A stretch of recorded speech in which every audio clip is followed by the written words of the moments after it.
story we've been following today. 5 U.S. Army soldiers were shot by an active duty Army sergeant. This happened at a military base in Georgia. The Fort Stewart Hunter Army Airfield is about 35 miles outside of Savannah.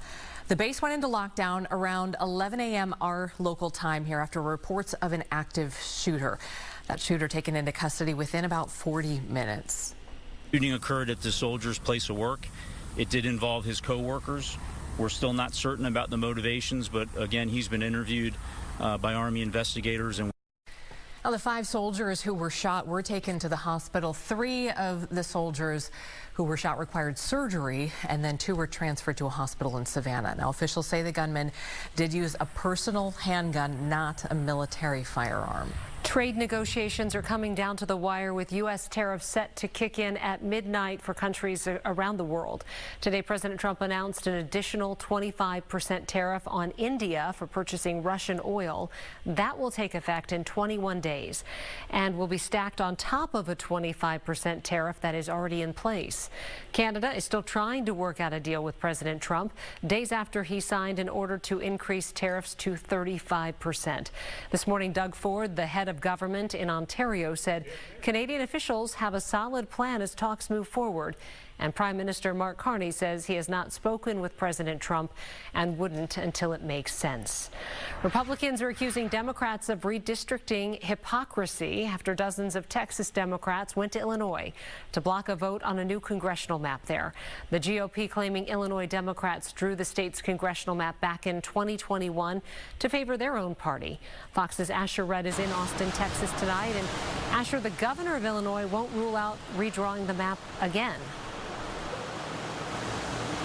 Well, Kelsey, Illinois Governor J.B. Pritzker says Texas Republicans are cheating the system by trying to redraw a map that would keep minorities out of political power. And he says everything is on the table when it comes to making up for any gains the GOP makes in Texas. But it was Pritzker who broke a 2018 campaign promise when he vowed to veto any maps created by politicians and not an independent commission. In 2021, he approved a map that heavily favored the Democrats.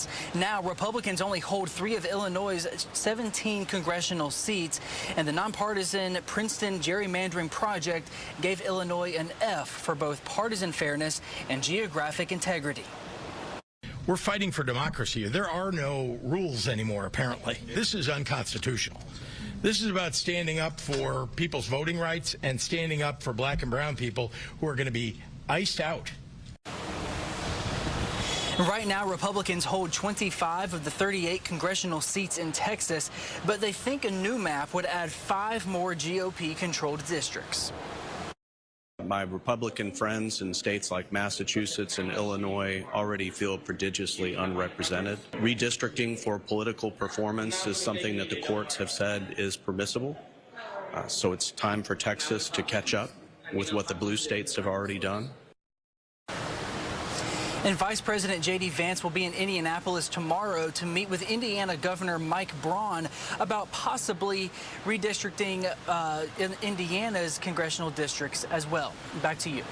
And then on top of all of this, the hotel that the Democrats in Illinois were staying in, those Democrats from Texas, it had to be evacuated because of a bomb threat. So I know there's been a lot of attention on this story. What do you know about that bomb threat?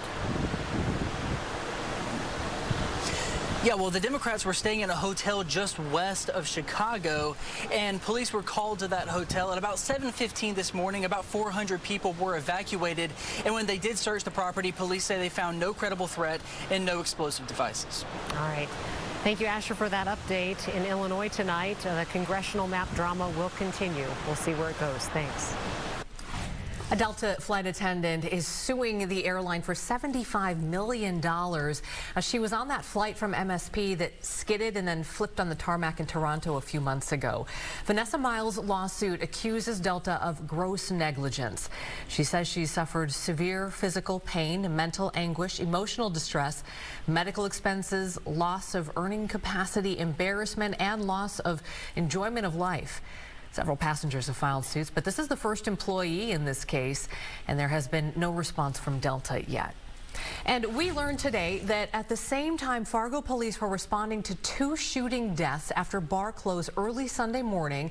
There was apparently a third unrelated assault, and that victim is in critical condition tonight. So today, police in Fargo asking for help identifying 2 suspects in that third assault, which they say happened downtown around 3 o'clock Sunday morning. So if you have any information, you are asked to use these numbers on your screen. You can also text that keyword Fargo PD to 847-411. And we are